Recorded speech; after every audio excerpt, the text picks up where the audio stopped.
here we go.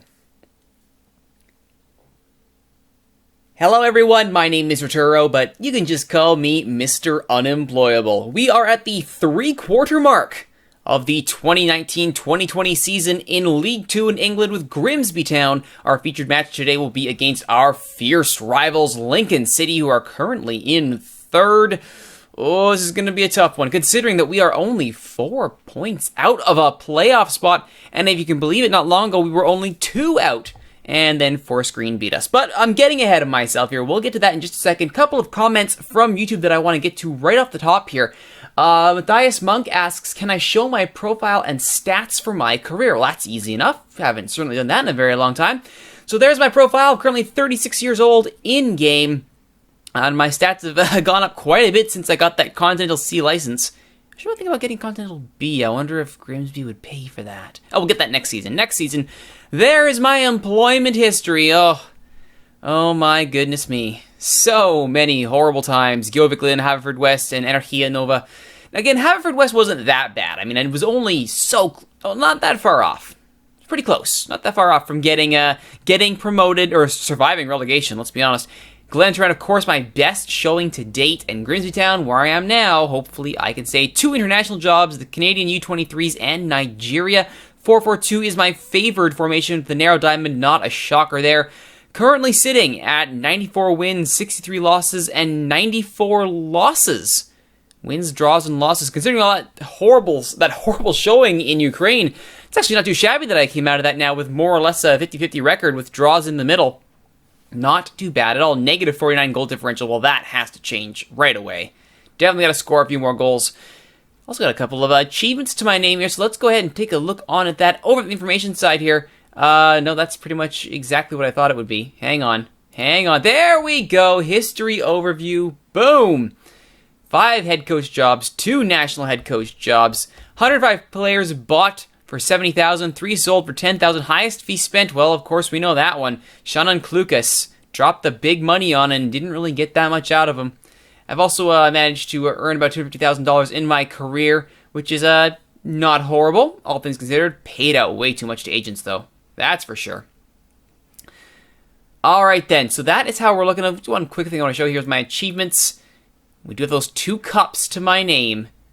Oh, those wonderful, wonderful cups. The IFA Challenge Cup and the County Antrim Shield. That was a double my first year at Glentoran. Of course, finished second with them, my best showing. And then, of course, as soon as I left, they went on to win the league. Not that I'm jealous. Not that I'm bitter. Just, wish it could have happened while I was there.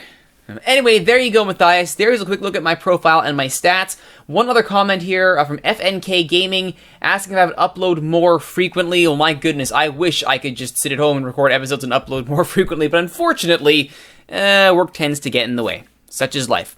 Anyway, to the episode now. Let's check in on Canada. You had to know I was going here, first of all, because the U23s are preparing for Olympic game qualifying. Now, here's the cool part. Now, you can see they're slowly starting to build up their squad. Paco Deckers, I tell you, this kid's going to be amazing. He's going to be amazing if he pans out. Already worth $1.8 million at 23 years old. That's going to be fantastic. Here's the great part. And it's not just that they're building looks like it'll be a good Olympic squad. Here's what I love about this. Simeon Jackson. Yes, that Simeon Jackson, the striker, has taken up the U23 head coaching job. So a fine reward for his years of service to the Canadian national team. 77 caps and 19 goals. Great job, Simeon Jackson. Hopefully taking the next generation to the Olympics, or at least we can certainly hope he has more success than I did. Good luck, Simeon Jackson. Over on the Nigeria side, we had a best 11 for 2019 was announced. Let's pop on in and take a look and see how that went. Let's see your squad nation. Hang on a second. Best 11, there it is. The best 11 of the Africa Cup of Nations. Ah, yes, for 2014. Not 2014. Let's go to 2019. There it is. The best 11. Ejide, not a shocker, in goal. Ife Ambrose, Alex Okechukwu, Stanley Nwagu, and Ben Okafor on the back line. That's pretty much a given you. Here's where things get a little bit interesting. Onazi, Anike, and Mikel Agu are your midfield. That one I found more than a little bit shocking. Now, I would have thought for sure, that we would have seen Chiberi Nokali. Actually, he's a fullback. Not Chiberi Nokali. Who am I thinking of here? It's a lot of strikers. Aziz? Yes, here we are. Ramon Aziz, I'm shocked, did not crack in the over Mikel Agu. But that's what the game decided. And here we are. Musa, Hassan, and Brown Adie. That one was interesting. Brown Adie over Emo Fred Friday. But, oh well, that's the Federation's choice, and there we are. Musa again. He is fantastic, is Ahmed Musa, and I have no doubts he's going to be great for us in the years to come. Now, I mentioned, of course, our top keeper, Austin Ejide Kolawole. I'm bringing him up, and I'm going to have to faster because Ejide has announced his retirement. He is retiring. So already, our best keeper is going to be hanging up his boots, and what are we going to do with this side? I mean, I've said it before. I will say it again. The national pool, I'm not sure why I keep resetting all of my coaching reports every time I go in here. That's very frustrating. The national pool for goalkeepers is very, very shallow. Ejide, best that we have. Kolawole and Ize, prospects, one and all. Oh, it's going to be a few rough years until we can hopefully find the next great goalkeeping talent. Oh, it's going to be rough. But we'll see. We'll see what we can do. All right, that's it for the international front. Back to Grimsby Town. And I realized last episode I didn't actually give an update on the state of the squad. Well, horrible for me. Let's get that done right now. Let's take a look at Selection Info Plus here and see who our best average rating is. Well, not a shocker there. In 23 appearances, 17 of them starts. Raquel Pike has been a behemoth up front, 7.23 average, 9 goals, 6 assists. However, with 25 goals and 4 assists across all competitions, 33 starts, 4 sub-appearances, Jonathan Quinn is absolutely on fire. I needed somebody on this squad to be a goal-scoring machine, and Quinn has stepped up to that challenge admirably. Eves, a little bit of a disappointment. Only 5 goals, 7 assists in 30 appearances, 24 starts. Not the best. I mean, 6.93 average isn't the worst, but I would have loved to see him bang in a few more goals instead of relying on Quinn to do all the heavy lifting. Moving down the line here, McKenna actually, 6.91, has the best average rating over Larrauri, who I brought in with a lot of pomp and circumstance, and he is not even... you have to go down the line here. Is Pierre Larrauri even in this list? What's going on here? Hang on. Am I just blind? I must be blind here. I don't even see Pierre Larrauri in this list. Hang on a second. Where did he get to? Where's this squad? Tactics. Yeah, he's attacking mid. Why didn't he show up in the squad screen? Oh, there he is. There he is. I am just blind. He's 6.67. Oh my goodness. Why? I pay the big money for this guy. He's making $3,400 a week, and he is not worth it at all. I do regret locking him into a contract until 2022. Hopefully I can get somebody to take that off my hands because he has not performed at all. Brendan Baldwin, though, has managed to get from a 1-star to 2 stars, so very happy with that. And Jack Brimmer, he's already at 3 stars and climbing 6.80 average. Great job from the D-mid. Now, I mentioned that Quinn is our top goal scorer. He's actually leading the Golden Boot. He's currently the top scorer in the league, which is fantastic. Let's take a look here at the goals. That's right. Quinn, 22 ahead of Daniel Corey for Shrewsbury. Then it's Alfie Pavey with Torquay on 18 and Kofi Appiah of the Oval Town also on 18. Now, the problem with that, though, is Quinn, oh my goodness, 4 to 6 weeks with a sprained ankle. Of all the injuries and all the times to get it, this was not when I wanted our top scorer to go down with injury. Horrible! He got himself injured in his last match against Fleetwood. We'll get to that in a moment. I do want to quickly, while we're looking at the league page here, this is just for fun, let's look at the media prediction here. Because we're 3/4 of the way through the season. Wolverhampton, about where people predicted, near the top. Shrewsbury, overachieving. Lincoln, supremely overachieving. 20th predicted, 3rd in actuality. Yeovil, bit of an underperformance, but they're still in the top 4. They're in a playoff spot. That's about good for them. Doncaster doing well. Forest Green, 6th on 22nd. Fantastic. York, about right where they predicted. 6th on 7th. Oxford, overachieving. Torquay, about where they predicted. And, of course, Grimsby, 10th on 21st. Very, very happy with that. Going to the line here, Barnet are underperforming greatly. Barry, again, doing great to overachieve. And all the way down to the bottom here, Fleetwood were predicted to be in 23rd. They are in 3rd and will likely be relegated unless Southend absolutely crashes. That is just shocking from Fleetwood. Not as shocking as Bolton's fall from grace, as they are in 24th. That's the only prediction the media has right through 3/4 of the season. And they have finally won 3 games. I don't think they're getting out of the... They're not catching Southend, barring the comeback to end all comebacks here. I mean, even if they didn't have the 10-point deduction, they'd only be on 18 points.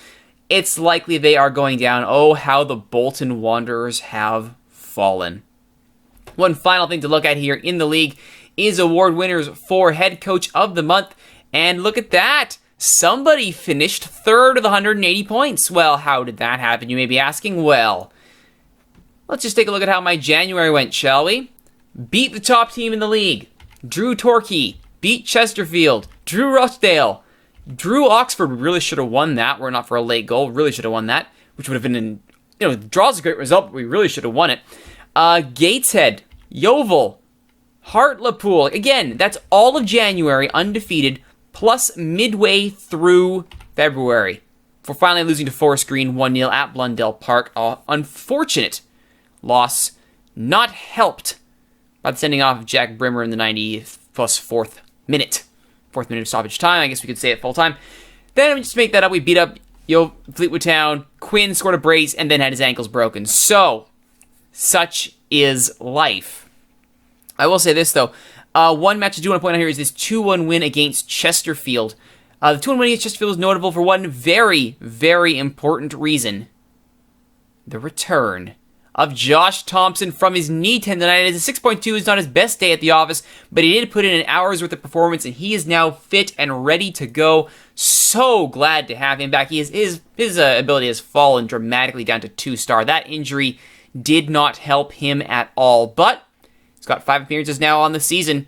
He's 2,800. I'm paying him. He kind of needs to justify that. Just saying. All right. One thing to note here before we leave the schedule behind, the Hartlepool match. This 2-1 win. This left us in 8th place. 2 points behind Forest Green, at which point we lost and tumbled down to 12th. So we're in 10th now. Can't be happier with that. I mean, that is a solid mid-table position, and we're going to see if we can hold on to that against Lincoln City, a very, very tough opponent without our top scorer. This is our first match without Jonathan Quinn. How badly we need goals, and how badly we need someone to step up and score them. Oh, that's right, no McKenna. He's injured in training, so I guess that means we bring in Ben. Of course, he's out on a month-long loan, because they agreed to take half his salary, and I could use a little bit of monetary relief. Coulson, looks like you're in. No Amid. So if Larari goes down, we're going 5-2-3. We're pushing Linganzi up. Neither is an ideal situation. But we'll see. I would have gone 5-2-3, but apparently the fans don't like me playing my, quote, negative tactics when I'm at home. So that is that.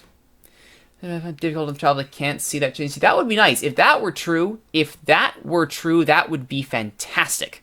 But let's not get ahead of ourselves here.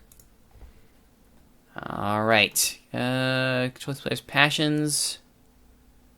I want them to be passionate. I do want them to make sure we don't get, attacked back. There's nothing worse than finding out that you've been thwacked down and suddenly lost your top scorer. So you want to at least show that you don't take a boot to the ankles lying down. Let's keep an eye on this Cameron King fellow. Alright, boys, come on. Show me what you can do. I don't know why we're considered the favorites for this match. The media, I think, might be forgetting that Lincoln are in 3rd. Well, at least I got the squad motivated, though, which is fantastic. And away we go, Grimsby, in their black and white in Blundell Park, against Lincoln in their teal-blue kit. Let's go over to the player stats here. Grimsby Town stats. And Gonzi to Brimmer off the free kick. Out wide to Lobb, who's really picked his game up, and thank goodness. Can't have our top right back, our on loan top right back, showing up at less than 100%. Gerard. Probably not that one. King. Back to his fullback. It's a long ball, but Josh Thompson. Oh, Josh Thompson with the horrible giveaway. The cross, thankfully, is to no one, and Burns has it outside the area. Nice slide tackle there to knock the ball out after Hitchcock had the goal at his mercy near post, you would think. Good job there by McCourt to clear the ball away. So Josh Thompson again. The tendonitis has affected his game. Hopefully not permanently. Though, I mean, let's be honest, from what we're seeing, it looks like he is not the player he was. His playing days, with us at least, may be over. Nice free kick there from McCourt. Has a go. Oh, very nice, Jack McCourt. I needed the goal from somewhere. And Jack McCourt provides it 1-0. 15th minute. Nice free kick. Headed away. McCourt just chases it down. Takes a step. Has a go. Keeper gets a hand to it. Does Halstead. But not enough to block the shot completely. And it's 1-0 for the home side. A quarter of an hour into the match. Very nice. Aaron Gerrard. I wonder if there's any relation. I doubt it. Pike taking a knock. Not good. Oh, come on. Isaac Nehemi with the equalizer off the corner kick. I was about to say free kick. Corner kick. Now, who failed to mark him? Everett. There are two people in front of him. Oh, horrible. Absolutely horrible. Let's see if we can respond here. Court. Lowry. Eves. Back to Brimmer. Heavy touch from Brimmer. Pike. Lowry. Pike again. Double teamed. Triple teamed with Burns there. And back the other way come Lincoln. Burns goes a softball inside to King, but Brimmer closes him down nicely and gets the ball right back to Eves. Eves. Linganzi. Lowry. Eves. Wrong side of the post.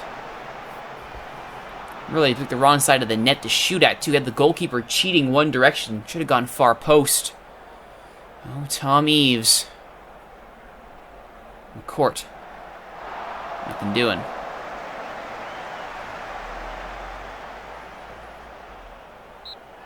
We go into halftime tied at 1-1. That's not the worst thing in the world. Lowry having taken a fairly massive knock, though.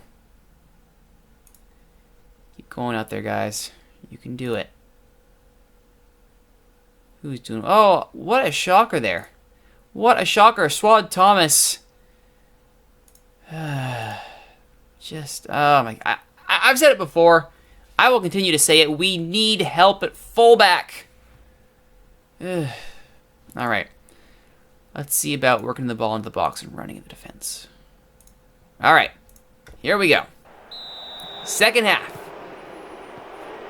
A point would be fine. A draw would be better. In fact, I am going to take a bit of a risk here. We're going to go into control mode here. We've got possession on our side. We're passing the ball around a lot better. Lob to Brimmer. Hooks a pass back to McCourt. And then Gonzi from distance over the bar. Not far over, though. Rari slowly recovering from that knock. Oh, okay. That's not good. That's not good. Oh, dear. Okay, how do I want to do this? How do I want to do this? If I put in Clay, I can push him to the right and push Lob inside. Or do I just commit to it and make a double substitution? I think I commit. I think we commit pretty hard to this here. So, Brimmer, you've done well, but you gotta come off. Grant. Thompson. Alright, so that means we bring on Craig Clay. Ball-winning midfielder. We need to bring on James Fry as a defender. Your instructions, gentlemen, are to close down and use target marking and get stuck in to punish them for injuring our players. Alright. I have faith in all of you. Get out there and see this game through. So it looks like our final sub will be for a striker to replace Ferrari. That'll be Jimmy Spencer. McCourt's free kick is low, hits the wall. Gets inside again. Grant Brought down, no call. But Lob will chase it down. Hitchcock is on him, though. The back pass to McCown snuffs out the danger. A long ball here. Goes right back to Eves. Very direct player from Grimsby. When I say play direct, they play direct. Out wide now to Lob. Lob, looking for Eves. Little flick on. Can Pike get there? He can! Saved by Halstead. Pike wanted that one in the back of the net. You know he did. Rory's corner. Headed wide. You know, I may end up subbing off Pike if he doesn't get a goal. Rory brought down by King. Hitchcock. Grant, nice tackle. All ball, very nice indeed. Oh, and the header is over. That was some shoddy looking defense there. King replaced. Alright, and I think I have to get Larari off. I don't want to, but honestly, Pike can get better. I want us to be fit on the field here. And let's just keep an eye on... They've gone back to a 4-4-2. Okay. That's why he's getting away with murder. That's why that's happening. Who's having a good match over here? Oh, Gerard, of course. That's what I think of you, buddy. And I feel like I should keep an eye on this new guy. I feel like it could be a good thing to do. Aaron Gerard brought off for Rob Perry. McCown. To Winter. Intercepts that goal kick. Perry now. Just while Thomas is there. Back to McCown. He goes long. The long balls are not working, guys. The long balls are not working. Fry recovers. Alright, okay. Alright here. Let's try this. Just about enough of that. Hitchcock. Inside! Through the legs of McCown! What happened there? I feel the goal was offside. I don't know. We'll freeze the replay here and see if we can spot it. I don't think it was offside. The fact that my players gave up and did not play whistle to whistle is disturbing. Alright, so there's Hitchcock. No, he's onside. He's absolutely onside. Being kept onside there very easily. Alright. Come on, boys. Show me something. McCourt. Oh, close. We moved up to 11th. Well, it's not bad. If we only drop a spot from losing this match, that's fantastic. Let's switch to attacking mode. See if we can scare one here. McCourt with another free kick. Oh. He's tried to do it all, has McCourt. I can't fault him for that. He's tried to do it all himself. He needs help, and that's the truth. And it's not going to come there. A 2-1 loss against Lincoln. A loss against a rival always hurts. But against a team who is third in the league, gotta do better. It was a rival, though. And considering how horrible Pike was in front of the office today, or in front of the net today, bad day at the office, Lob also really fell off. So that game progressed. Not good. Still, we're in 12th. Still solidly mid-table. That's all I can really ask for. Next time on Mr. Unemployable, we will see the conclusion of the 2019-2020 season with Grimsby Town in League 2. Can we finish the season safe from relegation? I think we will. Can I get a little more money to get better players? I hope so. Can I fix this squad for the 2020-21 season? Yeah, I kind of better. That'll be next time on Mr. Unemployable. My name is Rituro. Thank you for watching, everyone. If you like what you've seen, please consider liking, commenting, subscribing, sharing these videos if you're watching on YouTube. And if you are watching on YouTube, consider coming over to twitch.tv/Rituro, where I record all these episodes live. Of course, if you want to reach out to me between episodes, you can do so on Twitter at @ThatRituroGuy. Once again, my name is Rituro. Just call me Mr. Unemployable. Thanks for watching, everyone. We'll see you next time.